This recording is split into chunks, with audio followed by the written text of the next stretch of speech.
Saludos para todos. Soy el abogado Sami Hamdan Suleimán, docente del Instituto de Estudios Superiores de Investigación y Posgrado. En esta oportunidad nos reunimos con el ánimo de desarrollar a través de 6 módulos el seminario de actas procedimentales o actas policiales y demás aspectos procesales en materia penal. En esas 6 clases sincrónicas, procuraremos abordar aspectos de sumo interés que guardan relación exactamente con el proceso penal venezolano y la importancia que tiene para el proceso penal que cada uno de los funcionarios actuantes cumplan cabalmente con el contenido de la Constitución y de la ley. Fui fiscal del Ministerio Público durante aproximadamente 20 años. 20 años que me sirvieron para formarme jurídicamente y casuísticamente también. 20 años que sirvieron para vivir múltiples experiencias en casos delictuales, desde el más pequeño delito hasta el más grave de los delitos.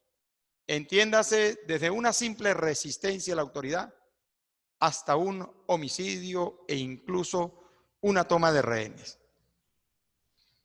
Y precisamente en la cátedra de hoy, en la unidad 1, vamos a cumplir académicamente el desarrollo del fundamento normativo que debe enmarcar cualquier procedimiento policial. Compréndase aquí la Constitución de la República Bolivariana de Venezuela, el Código Orgánico Procesal Penal que está vigente desde el 15 de junio del 2012. Yo pido que presten mucha atención a este punto específico. No se confundan con el código anterior al de junio del año 2012. El Código Orgánico Procesal Penal, vigente desde junio del año 2012, derogó el código que había entrado en vigencia en junio del año 1998. Es importante que tengan muy en cuenta ello. No usen el código anterior, sino el actual. El del 98 fue derogado por el Código Orgánico Procesal Penal del año 2012. También trataremos aspectos del decreto con rango, valor y fuerza, de la Ley Orgánica del Servicio de Policía de Investigación, el Cuerpo de Investigaciones Científicas, Penales y Criminalísticas y el Servicio Nacional de Medicina y Ciencias Forenses, vigente también desde el 15 de junio del año 2012. Y para entrar en materia, debo señalar primeramente que cuando hablamos de un procedimiento penal, obligatoriamente tenemos que referenciar un aspecto fundamental como lo es el debido proceso. Y es que el debido proceso no resulta poca cosa.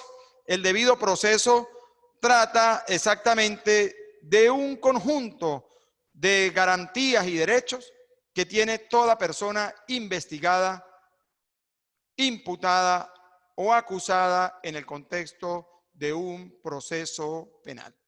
Pero antes de entrar en materia del debido proceso, yo debo decir que en Venezuela, exactamente, partiendo del enunciado constitucional fijado en el artículo 1, que señala que la República Bolivariana de Venezuela es irrevocablemente libre e independiente y fundamenta su patrimonio moral y sus valores de la libertad, igualdad, justicia, paz internacional en la doctrina de Simón Bolívar el Libertador. Entonces, fijémonos cómo allí ubicamos un valor supremo dentro de este enunciado del artículo 1 de la Constitución, como lo es la justicia.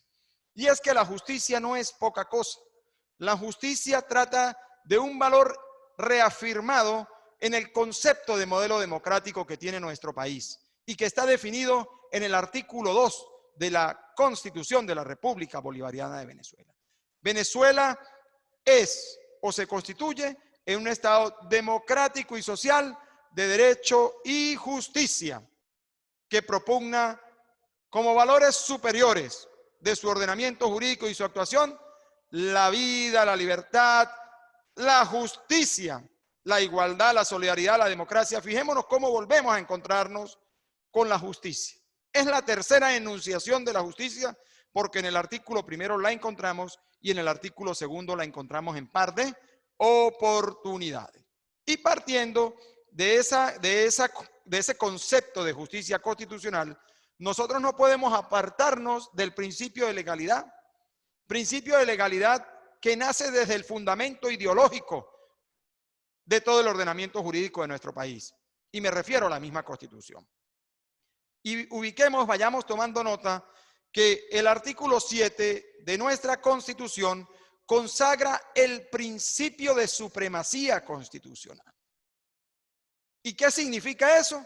Que la Constitución es la norma suprema y el fundamento del ordenamiento jurídico infraconstitucional de Venezuela. Es decir, todas aquellas disposiciones legales que estén por debajo de la Constitución se someten a los designios de la misma Constitución.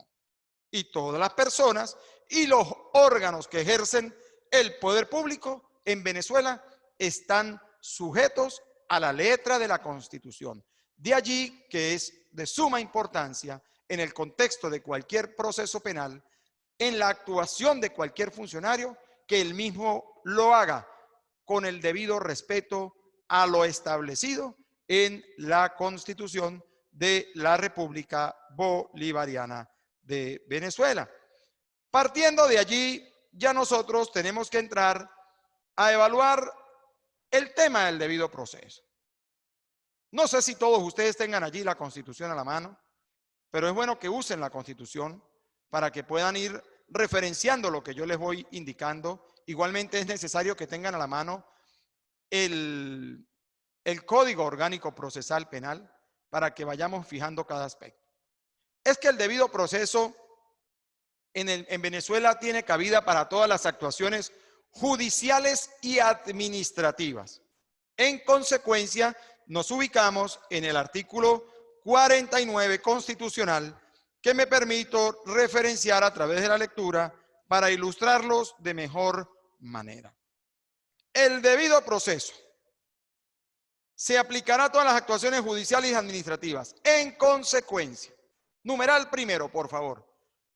La defensa y la asistencia jurídica son derechos inviolables en todo grado y estado de la investigación y del proceso.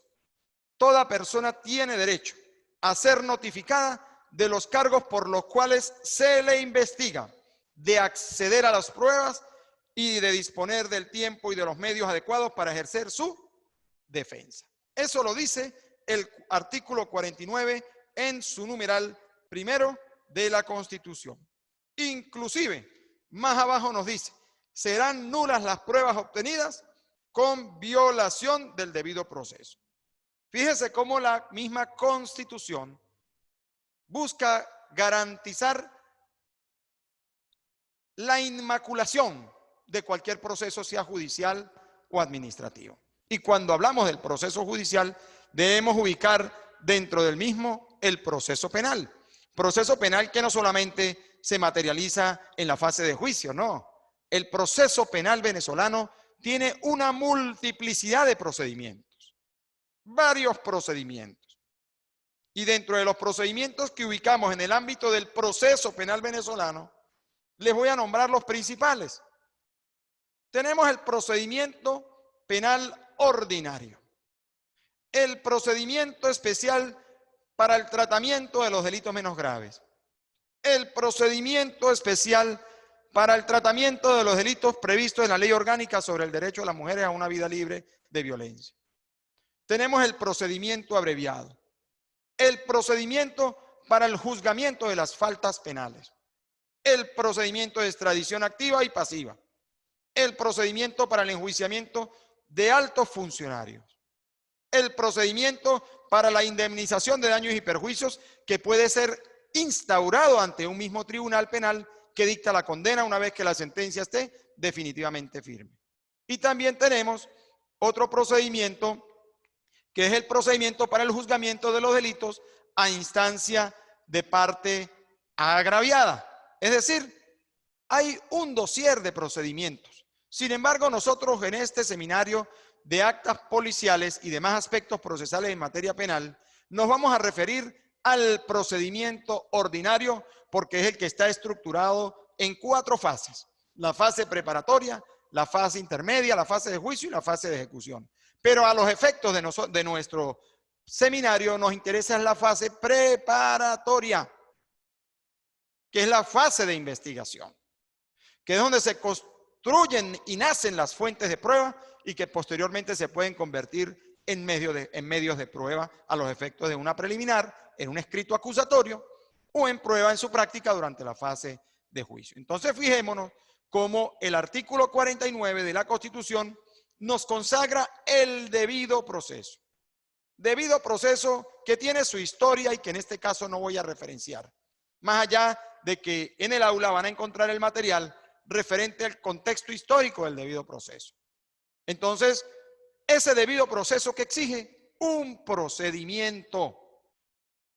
El proceso constituye un instrumento fundamental para la realización de la justicia.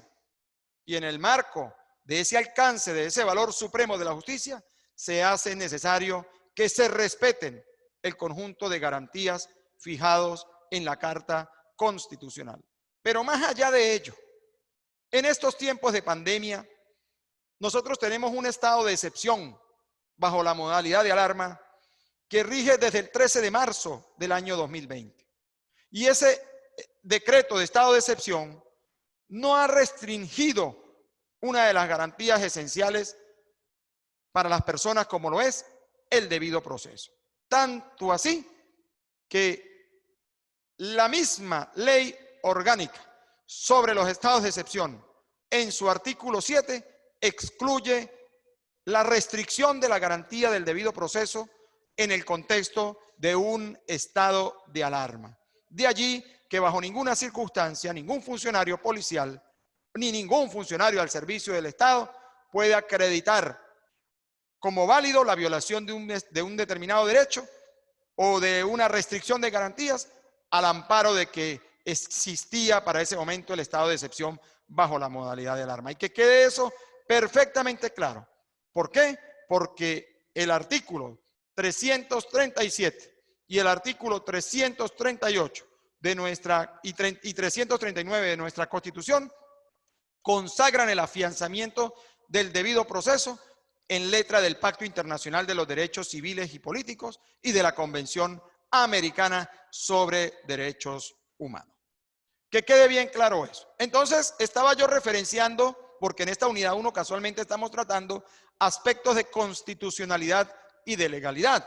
Y es que precisamente, como dije antes, nuestro artículo 257 de la Constitución de la República Bolivariana de Venezuela fija que el proceso constituye un instrumento fundamental para la realización de la justicia. Y no puede sacrificarse esa justicia por la omisión de formalidades no esenciales. Pero no puede malentenderse como formalidad no esencial el conjunto de derechos establecidos en el artículo 49 de la Constitución. Porque esos son derechos formalmente calibrados en buen peso que no permiten ningún tipo de relajación por parte del Estado a través de la actuación de los funcionarios. Partiendo de ese enunciado y de la importancia que tiene el debido proceso para cualquier clase de procedimiento administrativo o judicial y especialmente en el caso que nos atañe en este momento para el tema del proceso penal venezolano. Y es que, ¿qué representa el debido proceso? Es un derecho humano. Cuando nosotros encontramos en la Constitución, ubíquense allí por favor, en el título tercero. Ubíquense en el título tercero de la Constitución. Artículo 19. Dice, de los derechos humanos y garantías y de los deberes. Allí encontramos en el primer capítulo unas disposiciones generales. Y dentro de esas disposiciones ubicamos exactamente el principio de progresividad. El principio de progresividad que está enunciado en el artículo 19 de la Constitución. Y dice, el Estado garantizará a toda persona conforme el principio de progresividad y sin discriminación alguna el goce y ejercicio irrenunciable, indivisible e interdependiente de los derechos humanos. Su respeto y garantía son obligatorios para los órganos del poder público de conformidad con la Constitución, los tratados sobre derechos humanos suscritos y ratificados por la República de Venezuela y las leyes que lo desarrollan. ¿Qué nos está diciendo? Que las conquistas, las avanzadas en materia de derechos humanos no son posibles de regresión. Lo que se va conquistando en el tiempo no puede retrotraerse atrás, dejarse atrás y desmejorar ese conjunto de derechos que a diario la humanidad sigue conquistando. Entonces, es sumamente importante ello. Y tanto así que cuando también revisamos el artículo 22 de la misma Constitución, nos dice que la enunciación de los derechos y garantías contenidos en esta Constitución y en los instrumentos internacionales sobre derechos humanos no debe entenderse como negación de otros derechos que, siendo inherentes a la persona, no figuren expresamente en ello. Es decir, deja la ventana abierta para el nacimiento y reconocimiento de otros derechos aún no fijados en la Carta Constitucional. Entonces, observemos cómo nuestra Carta Constitucional en el ámbito de los derechos humanos es muy íntegra, es muy completa. Y es que la historia ha conducido a eso. Desde que Venezuela proclamó la Declaración Universal de Derechos Humanos en el año 1948, asumió un compromiso. Y luego de ello también suscribe en el año, nace el Pacto Internacional de los Derechos Civiles y Políticos en el año 1966 y la Convención Americana sobre Derechos Humanos en el año 1969, y Venezuela asume el compromiso de proteger, de respetar ese conjunto de derechos humanos, y así se observa, partiendo incluso desde antes del Pacto Internacional a través de la Constitución del año 1961, pero se perfecciona el tratamiento de los derechos humanos en el marco regulatorio constitucional con la vigencia de la Constitución del año 1999. ¿Y por qué digo todo esto? Porque ustedes que van a ser abogados, y muchos que ya lo son, y que están en esta cátedra con nosotros en este momento, deben comprender la importancia y la trascendencia que tiene para nuestro país y para el propio sistema de justicia el valor de los pactos, acuerdos y convenciones en materia de derechos humanos suscritos y ratificados por Venezuela. Y así lo refiere nuestra misma Carta Constitucional en su artículo 23, al fijar allí el principio pro homini, pro persona. ¿Y qué nos dice ese artículo 23? Hagan lectura desde allá, por favor. Los tratados, pactos y convenciones relativos a derechos humanos suscritos y ratificados por Venezuela tienen jerarquía constitucional y prevalecen en el orden interno en la medida en que contengan normas sobre su goce y ejercicio más favorables a los establecidos en la Constitución y en las leyes de la República, y son de aplicación inmediata y directa por los tribunales y demás órganos del poder público. Entonces, fijémonos acá. ¿Puede un juez de la República hacer uso de un tratado, pacto, acuerdo, convención de manera directa? Sí, siempre y cuando sea con relación a un mejor tratamiento del derecho aplicable. Es decir, que si nosotros, si algún alumno me pregunta a mí, ¿en qué lugar ubica la convencionalidad, el Pacto Internacional de los Derechos o cualquiera, la Convención Americana? Yo lo ubicaría detrás de la Constitución, porque ese conjunto de acuerdos, pactos y convenciones son parte extensiva de nuestra Constitución, en literalidad de nuestra misma Carta Constitucional fijada en el artículo 23. Entonces, eso es esencial, manejar aspectos de orden constitucional en materia de los derechos humanos. ¿Y por qué?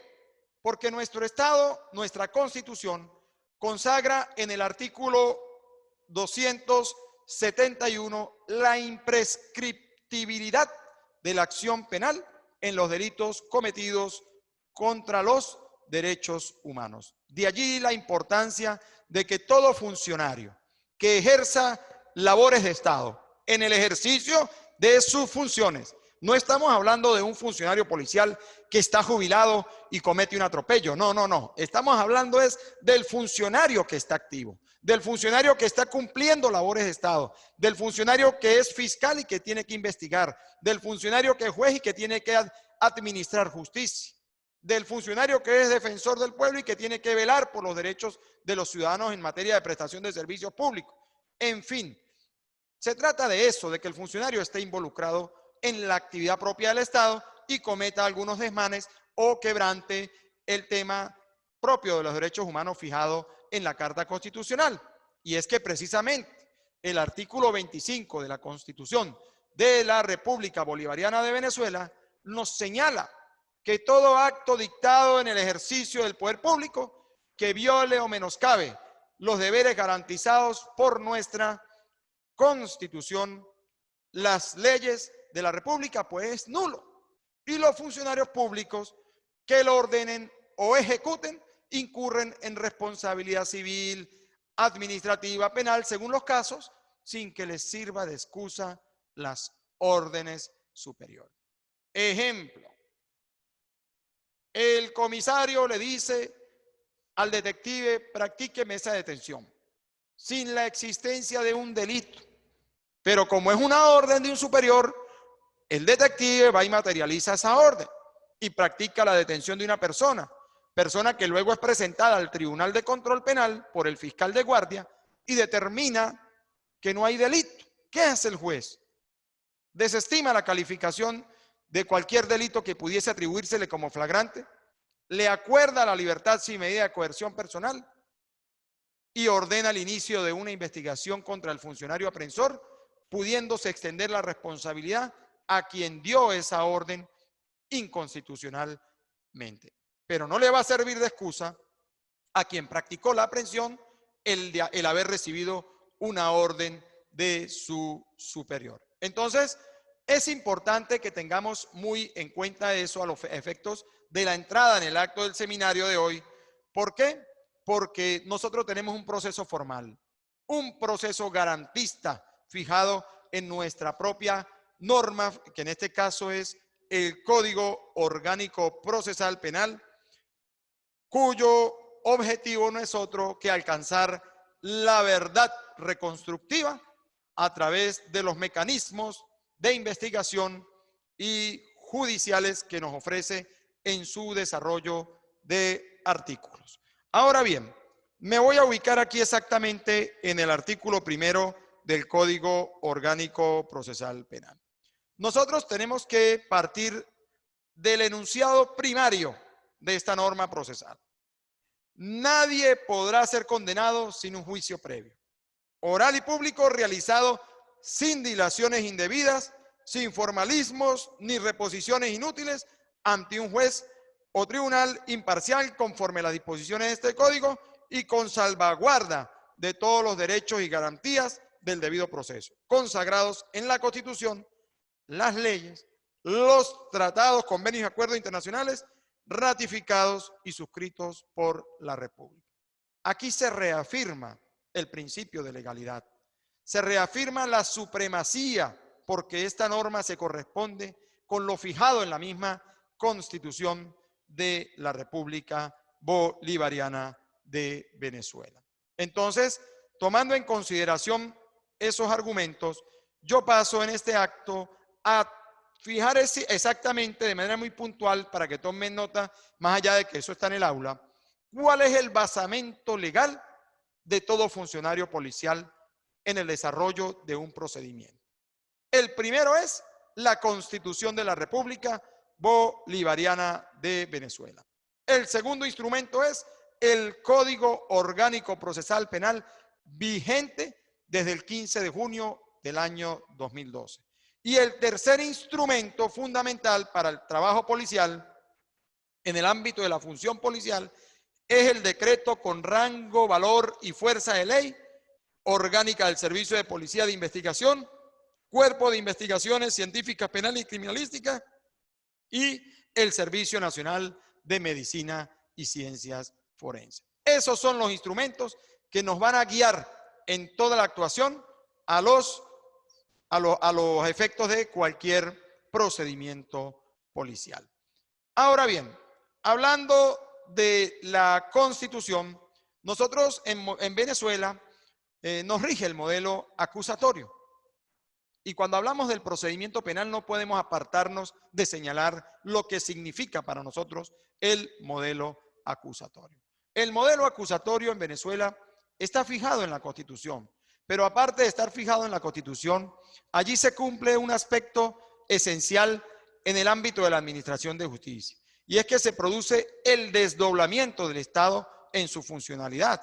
¿Por qué? Porque el órgano policial aprende a una persona y es presentada ante el juez de control, lugar en el que el fiscal del Ministerio Público formula su correspondiente imputación.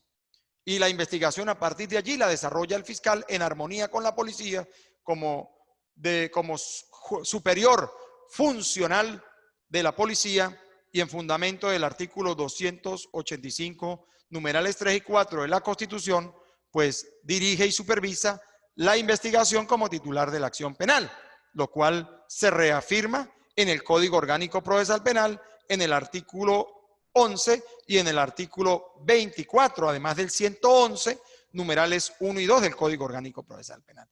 Pero la labor de administrar justicia, la labor de juzgar, corresponde a una dependencia distinta al Ministerio Público, es decir, corresponde al Poder Judicial en fundamento del artículo 49, numeral 4 de nuestra Carta Constitucional.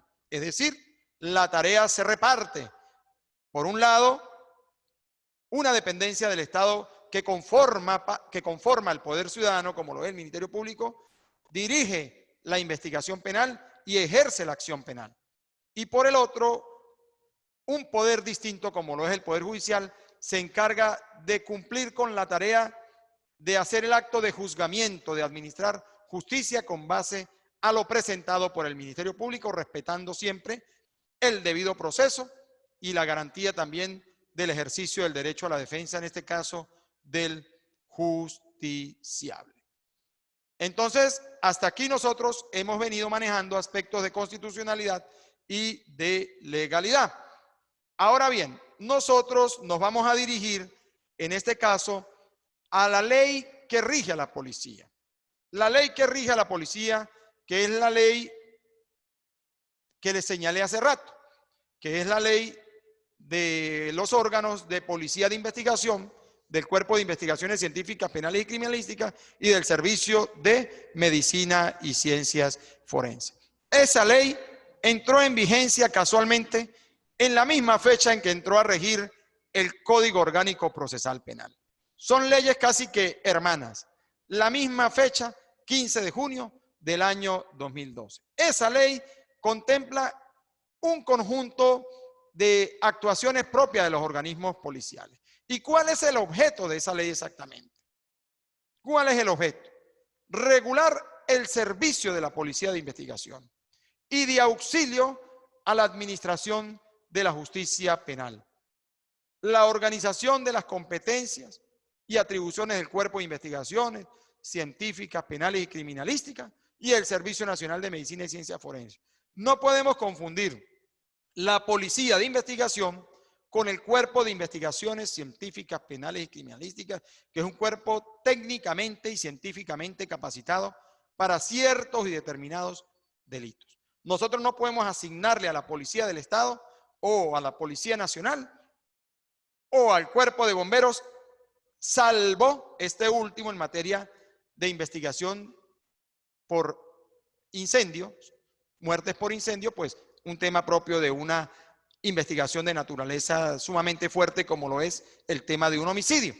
Sin embargo, tenemos esa ley que es de suma importancia y que el material alusivo a la misma va a ser subido a partir de esta noche a la unidad 1 del aula virtual y allí van a encontrar resaltado en amarillo los aspectos más importantes de esta disposición legal, al igual que en la Constitución y en el Código Orgánico Procesal Penal.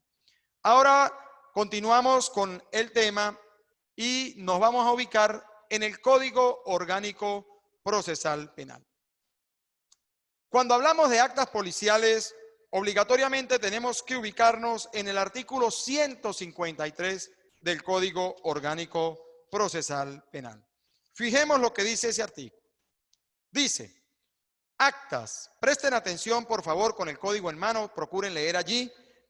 Toda acta debe ser fechada con indicación de lugar, año, mes, día y hora en que haya sido redactada, las personas que han intervenido y una relación sucinta de los actos realizados.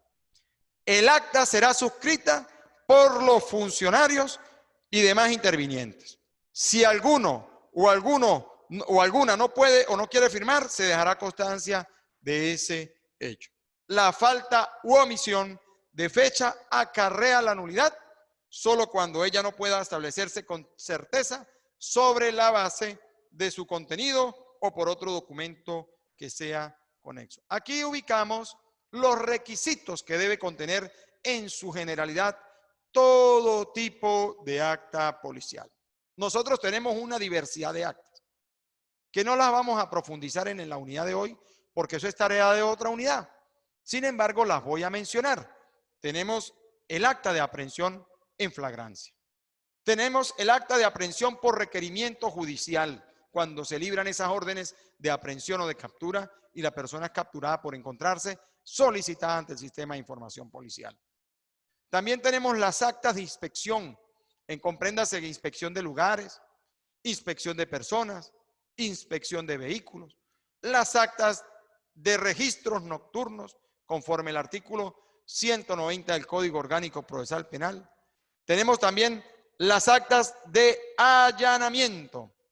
Las actas de allanamiento, que es de suma importancia y su fundamento está en el artículo 196 del Código Orgánico Procesal Penal y las dos excepciones que habilitan la opción de cumplir el allanamiento sin la autorización judicial en base a los numerales 1 y 2 de ese mismo artículo 196. También hay otros tipos de actuaciones que son de interés para el desarrollo de este seminario y que serán abordados en la unidad que corresponda en función al cronograma temático establecido para el presente seminario o taller. Entonces, aquí cobra especial relevancia el acta policial. El acta policial. ¿Y cuándo se puede producir el origen de un acta policial? Si nos encontramos de patrulla, de patrullaje como funcionarios policiales por una de las calles de la ciudad y observamos la realización de un delito y vemos que el sujeto activo del delito emprende una veloz carrera, oímos el grito de la víctima clamando auxilio, iniciamos su persecución, logramos darle alcance, lo intervenimos, le advertimos previa inspección de la sospecha en presencia de testigos, le hacemos la inspección personal, hallamos en su poder el arma de fuego utilizada en la realización del delito y la evidencia física despojada a la víctima. Pues, ¿qué podemos hacer? Un acta de aprehensión en estricto estado de flagrancia. ¿Y qué requisitos generales inicialmente debe cumplir esa acta? Los requisitos del 153 del Código Orgánico Procesal Penal, más allá de otras particularidades que exige, como es dejar claro en la misma las circunstancias de tiempo, lugar y modo de la actuación. Y cuando hablo de circunstancias de tiempo, lugar y modo, me refiero al tiempo, fecha y hora del hecho, lugar, sitio donde se produce el hecho y donde se materializa la aprehensión del sujeto, y el modo en que ocurre. Al observarse un robo, se inicia una persecución y se logra darle alcance. Bueno, en ese periplo de esos tres elementos deben fijarse una cantidad de elementos que guardan relación con la actuación policial.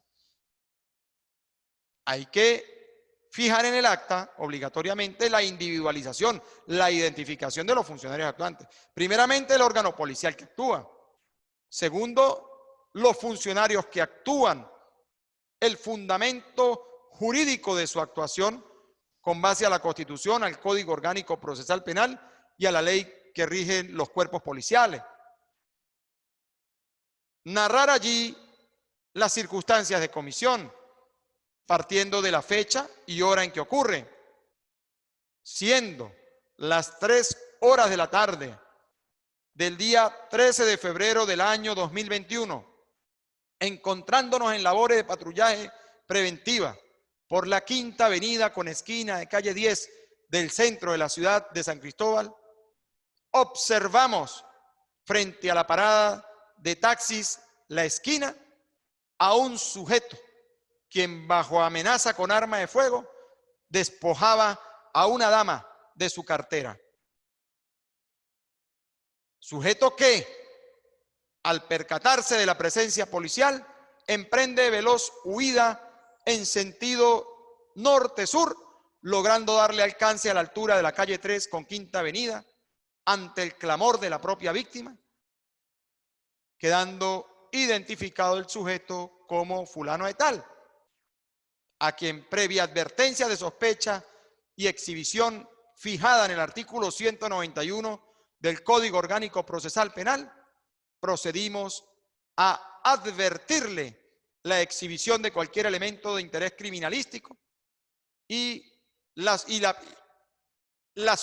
exhibición, negándose el mismo, razón por la que, en presencia de 2 testigos transeúntes del lugar, procedimos a materializar su inspección personal, logrando ubicar en la pretina delantera derecha del pantalón que vestía un arma de fuego tipo revólver, marca Smith Wesson, serial de orden X, al igual que en el bolsillo derecho del pantalón un teléfono celular y dentro de una bolsa que llevaba consigo la cartera, sus características, advirtiéndole a partir de ese momento que tenía derechos conforme al artículo 49 de la Constitución y 127 del Código Orgánico Procesal Penal, notificándole al fiscal del Ministerio Público sobre lo sucedido,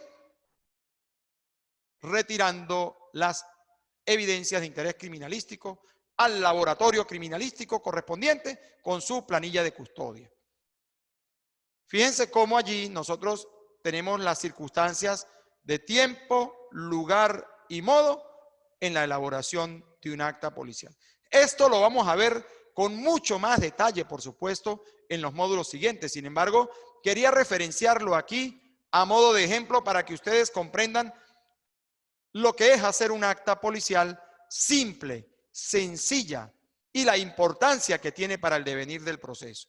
Si en esa acta policial no se fijan los derechos, si en esa acta policial no se advierte la sospecha de lo que pueda tener el sujeto como lo exige el 191 del Código Orgánico Procesal Penal, ni se notifica al fiscal, ni se fija la fecha y la hora de la detención, esa acta policial podría ser objeto de nulidad absoluta en la audiencia de presentación física ante el juez de control de garantías, ante la advertencia que pueda hacer el abogado defensor o porque de manera directa el mismo juez, de manera oficiosa, pudiese apreciar un vicio de nulidad que quebranta el debido proceso del justiciable, que en este caso es la persona que ha sido detenida.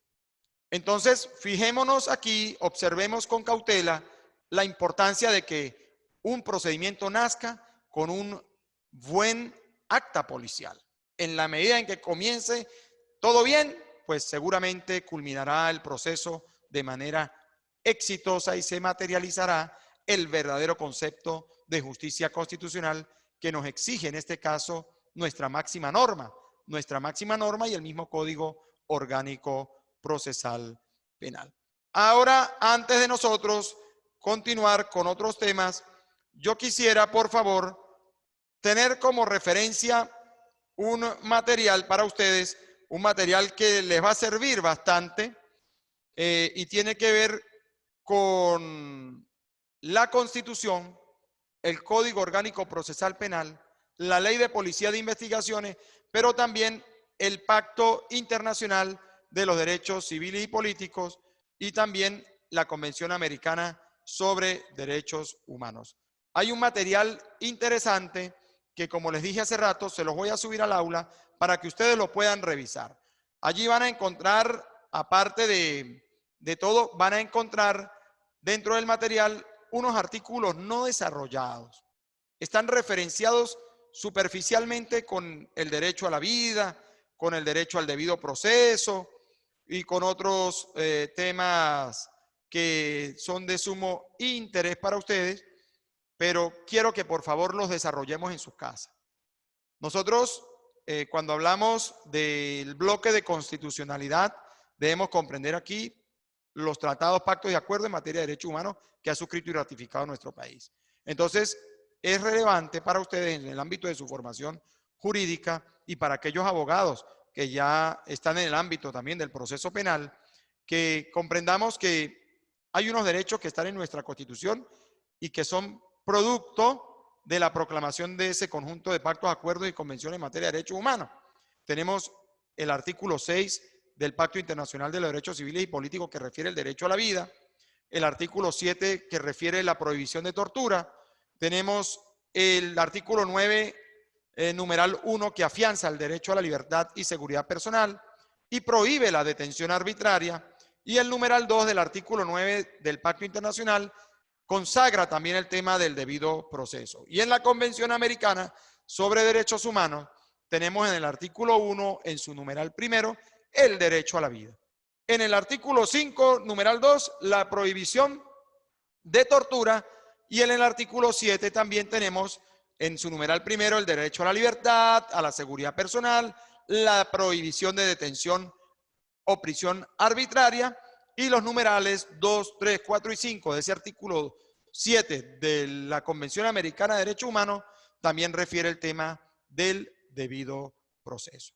Bueno, en parte la idea de hoy ha sido esa, poder hablar del conjunto de normas que pueden ilustrar el camino procesal en Venezuela. En este caso, el camino que debe cumplir todo funcionario policial en el ejercicio del deber y, más allá de la policía, cualquier funcionario al servicio de la administración y al servicio de lo que es la administración de justicia en nuestro país. Yo quisiera en este momento, antes de culminar en esta primera sesión que hemos tenido durante la tarde de hoy, permitirles a ustedes la opinión, a quienes están conectados, si tienen alguna pregunta que hacer exactamente sobre este punto, sobre estos puntos constitucionales y legales alusivos al debido proceso en el proceso penal y también al tema de las actas policiales.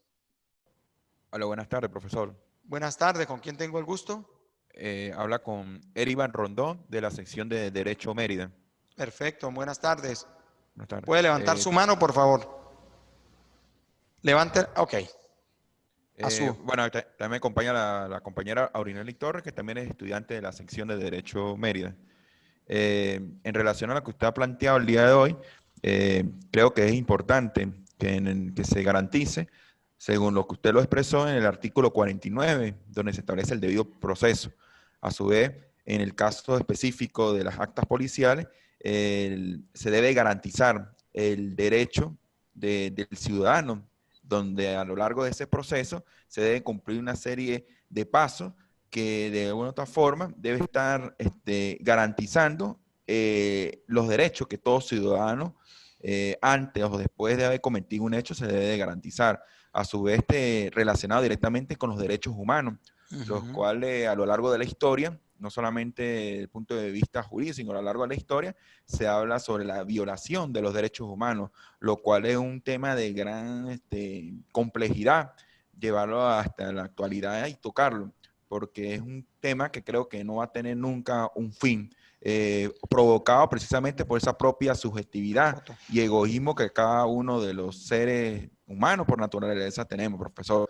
En mi caso particular, excelente la presentación, profesor. Sin embargo, creo que es un tema que merece el estudio muy normativo y detallado de cada uno de los pasos que se debe cumplir, profesor. Sí, gracias a usted. Nosotros vamos a ver en el desarrollo de esta cátedra, de esta unidad, hoy es la primera clase, tenemos que interactuar esta semana. Acuérdense que estamos ubicados en la unidad 1 y voy a fijar unas asignaciones propias del contenido temático de la unidad 1. No nos vamos a salir en las asignaciones de los temas fijados para cada unidad para ir consecutivamente avanzando de manera ordenada en función al programa. Mire, hay un instrumento internacional que es importante mencionar. El Código de Conducta para funcionarios encargados de hacer cumplir la ley es del 17 de diciembre del año 1979 y fue adoptado por la Asamblea General de las Naciones Unidas en ese punto. Esa disposición o ese código establece en su articulado el deber ser en la actuación de los funcionarios de las distintas dependencias del Estado, pero absorbe allí también al propio funcionario que cumple labores de policía, compréndase aquí, más allá de que no lo sean, porque podemos hablar incluso de la Fuerza Armada, ¿verdad? Que en el artículo 329 de la Constitución, pues le reconoce facultades de investigación y ciertamente sí pueden, porque en razón a la naturaleza del hecho punible a investigar, en materia de seguridad y defensa lo pueden hacer. En materia de delitos ambientales, la Guardia Nacional tiene facultades. En materia de extorsión y secuestro tiene facultades. Más allá de no ser un cuerpo civil, sino un cuerpo militar, está facultado por la misma Constitución para cumplir determinadas tareas. Ahora bien, ya nos estamos acercando al final de la cátedra por el día de hoy. Yo quiero agradecerles a ustedes la presencia en línea. Quiero ponerme a disposición de ustedes. Interactuemos en el aula virtual. Allí voy a fijar una actividad que van a ver en el aula a partir de mañana para cumplir en varios días. Procuremos acatar lo que se va ordenando, por favor. Es la única posibilidad que tenemos de dinamizar, de generar la dialéctica para la próxima clase que tendremos, Dios mediante, el venidero sábado. Quedo a la orden de ustedes. No sé si alguien más quiera decir algo, por favor. Muy bien. Bueno, me despido de ustedes. Abrazos. Terminen de tener un lindo día y que Dios los bendiga. Nos vemos próximamente y continuamos activos por el aula virtual.